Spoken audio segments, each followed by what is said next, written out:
morning and welcome back to my YouTube channel. Today we will discuss Van 't Hoff factor denoted by I for class plus 2 chemistry. Let's start.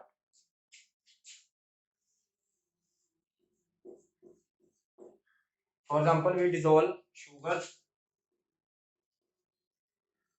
in water, then there is no association or dissociation of these sugar particles. They will be have normal solute particles. But if we add KCl in it or any electrolyte in it or any ionic solute in it, then it will dissociate to give ions. As we have studied, colligative properties are directly proportional to quantity of a solute. If the solute does not undergo any association or dissociation, then there will be the exact value of colligative property. But if there is a dissociation or some solutes either go association, so there will be change in quantity. If quantity is changed, then colligative property value will be changed. So our all values of colligative property will come false or wrong. So what we have to do, we have to multiply colligative properties with the Van 't Hoff factor denoted by I. I is the ratio of observed colligative property and a theoretical colligative property. Let's understand again what is observed colligative property and a theoretical colligative property. For example, I added one molecule of KCl in it, but in solution it dissociates to give two ions of potassium and chloride ions. So theoretical we have one molecule, but observed molecules are two. So here I will be observed colligative property 2, theoretical colligative property 1. I equal to 2.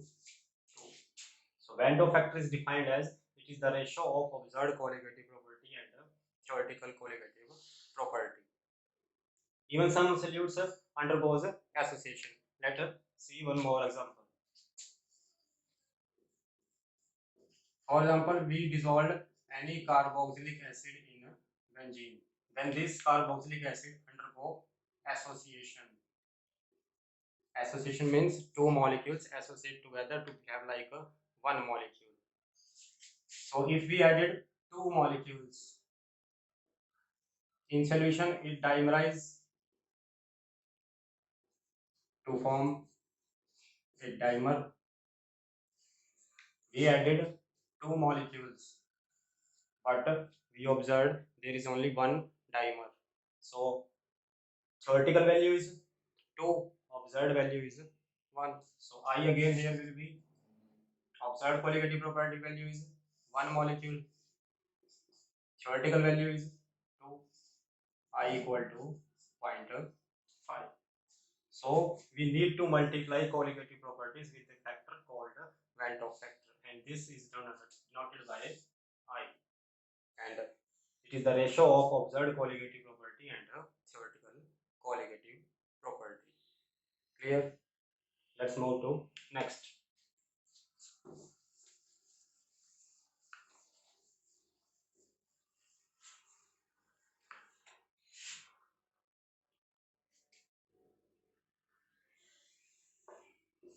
I equal to observed colligative property and ratio of theoretical colligative property.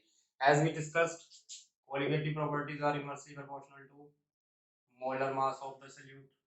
If colligative property is inversely proportional to molar mass, then we can define Van 't Hoff factor in terms of molar mass also.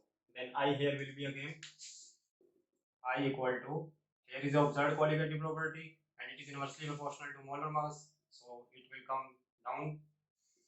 Observe molar mass. Here it is theoretical colligative property inversely proportional to molar mass, so it will come theoretical molar mass. So Van 't Hoff factor can be defined in terms of colligative property as well as normal in terms of molar mass. I can write more simply here I equal to theoretical molar mass means normal molar mass. Observed normal molar mass means of normal molar mass. So depends on the solute. If it undergo dissociation or association, we will get different values of I. Let's draw a table.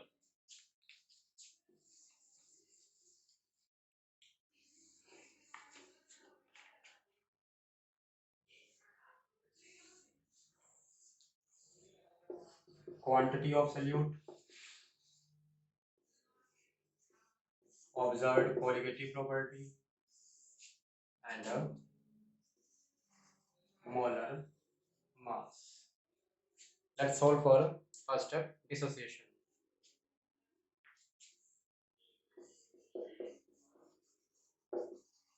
For dissociation, there will be increase in quantity. So quantity will increase. Observed colligative property value will increase, but molar mass will decrease. So if observed colligative property is higher than theoretical colligative property, then value of I must be greater than 1. So for dissociation, value of I is greater than 1. For association, quantity of solute decrease, observed colligative property value decrease, but molar mass increase. So value of I here will be I must be less than 1.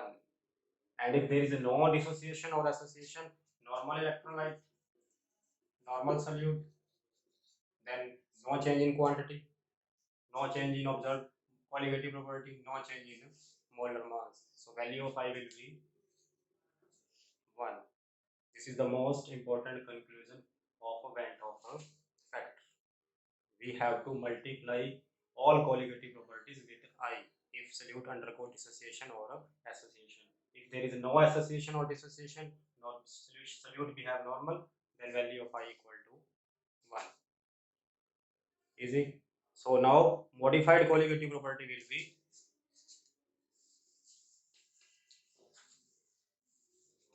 first was relative lowering of vapor pressure. It was delta P equal to X. After using Van't Hoff factor, the formula will be delta P equal to I X B. Easy. Second, elevation in boiling point, delta TV equal to Kb into M. But if solute undergo association or dissociation, then Van't Hoff factor will use. Now equation is delta TV equal to I into Kb into M. Third colligative property was depression in freezing point, delta Tf equal to Kf into M. So we use Van't Hoff factor. Now formula will be delta Tf equal to I into Kf into M. Fourth colligative property was osmotic pressure, pi equal to CRT. Now modified osmotic pressure will be after using ICRT. So now these four formulas are used when there is a association or dissociation of solute particles in a solution. So you have to make sure in numerical if solute undergo association or a dissociation, then use the value of I. I give you some examples of solutes and how to find out I.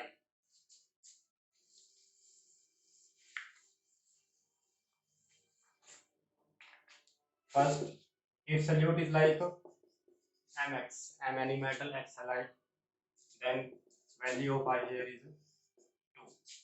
When it undergo 100% dissociation.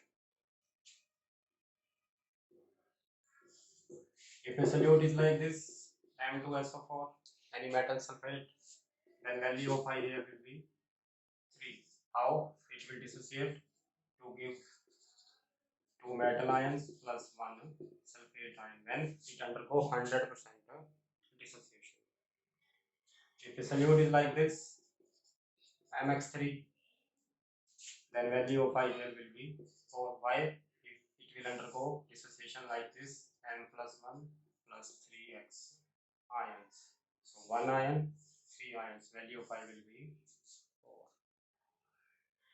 If we have a complex coordinate compound like this, K4, FeCN6, then value of I here will be 5. How? It will give 4 potassium ion plus 1 complex ion.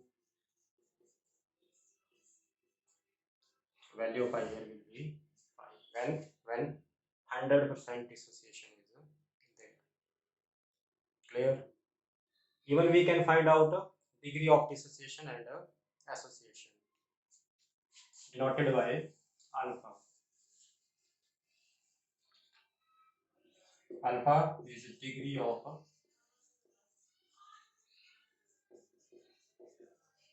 dissociation. How it is defined? It is the ratio of number of molecules dissociated by total molecules, and its formula is alpha equal to I minus 1 by n minus 1. Alpha degree of dissociation, I Van 't Hoff factor, n number of ions or molecules. Similarly, we can find out degree of association. It is also denoted by alpha. In some books, it is denoted by beta. Again, formula will be alpha equal to I minus 1 by 1 minus n, 1 by n minus 1. Again, I Van 't Hoff factor and number of molecules associated, or how many molecules dimerized, trimerized, tetramerized, polymerized. Easy. How to find out I in numericals also. Let's do some equations.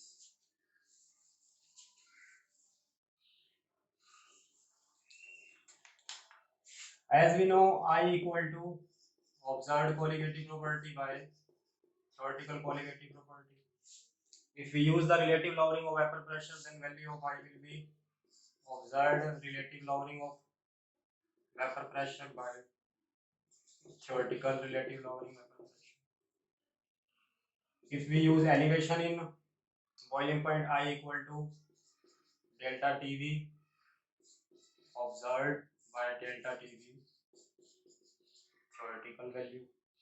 If we use depression in freezing point, I equal to delta TF observed by delta TF theoretical. If we use osmotic pressure, for I equal to pi observed by pi calculated or theoretical. These are the 4 equations can be used to find out the Van 't Hoff factor. In next lecture, we will understand how to use I in numericals. We will do some numericals from a previous series CBSE board exams. One numerical is every exam in every year in a chemistry way. Clear? That's it for today. Thank you very much. If you like the video and understand it, then please press the bell icon for further notification. Stay at home, keep learning. Thank you. Bye.